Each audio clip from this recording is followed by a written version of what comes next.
గోవా పర్యటనలో పశ్చిమ గోదావరి జిల్లా తాడేపల్లిగూడెం వాసి రవితేజ దారుణ హత్యకు గురయ్యాడు. పట్నంలోని 6వ వార్డుకు చెందిన 5 యువకులు 3 యువతులు కలిసి గోవా ట్రిప్కు వెళ్లారు. గోవా కలంగుంట్ బీచ్లోని మరీనా బీచ్ షాక్ అనే రెస్టారెంట్కు వెళ్లారు. అయితే ఫుడ్ ఆర్డర్ విషయంలో వాగ్వాదం చెలరేగి దాడిలో రవితేజ మృతి చెందినట్లు తెలుస్తోంది. మృతుడి బంధువుల వాదనలు మరోలా ఉంది. హోటల్ యజమాని కొడుకు సిల్వేరా ఓ యువతితో అసభ్యంగా మాట్లాడటంతో రవితేజ ప్రతిఘటించాడని తెలిపారు. వివాదం హింసాత్మకంగా మారి రవితేజ తలపై కర్రలతో మోదీ చంపారని మృతుడి బంధువులు ఆరోపిస్తున్నారు. తాడేపల్లిగూడానికి మృతదేహం చేరుకోవడంతో మృతుడి తల్లిదండ్రులు బంధువులు కన్నీరు మున్నీరుగా వెలిపిస్తున్నారు. తమకు న్యాయం చేయాలని డిమాండ్ చేస్తున్నారు. ఈ ఘటనకు సంబంధించి మరిన్ని డీటెయిల్స్ మా ప్రతినిధి భార్గవ్ ఫోన్లో అందిస్తారు. మొత్తానికి తాడేపల్లిగూడానికి అటు రవితేజ మృతదేహం అయితే చేరుకుంది. ఇక గోవా రెస్టారెంట్లో జరిగిన ఘటనకు సంబంధించి బంధువులు ఒకలా ఆరోపిస్తున్నారు. దీనిపై పోలీసులు ఏమైనా స్పందించారా ఏంటి? దీనికి సంబంధించి పూర్తి డీటెయిల్స్ ఏంటి భార్గవ్?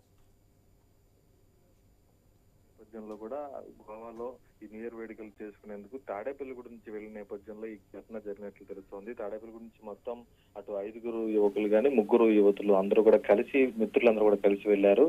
అయితే తాడేపల్లిగూడ పట్టణం 6వ వార్డుకు చెందినటువంటి వీరిలో అక్కడ గోవాలో ఏదైతే ఒక రిసార్ట్ లో దిగారో ఆ హోటల్ యజమాని సిల్వేరా అనేటువంటి అతను కొడుకు ఎవరైతే ఉన్నారో అతను వారితో వచ్చినటువంటి మహిళపై యువతిపై కూడా అసభ్యకరంగా ప్రవర్తించడం, అతన్ని నిలువరించే ప్రయత్నంలో కూడా ఘర్షణ జరిగినట్లు తెలుస్తోంది.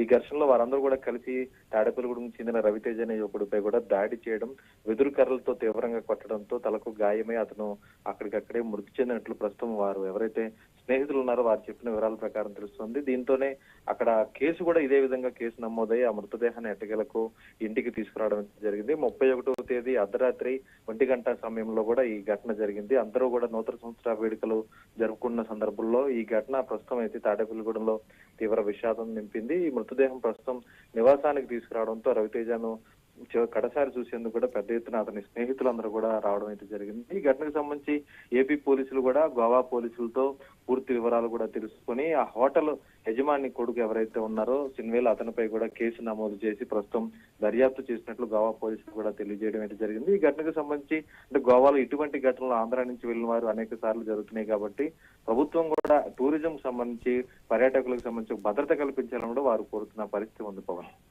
Right Bhargav, thank you. TDP YCP వర్గాల దాడులతో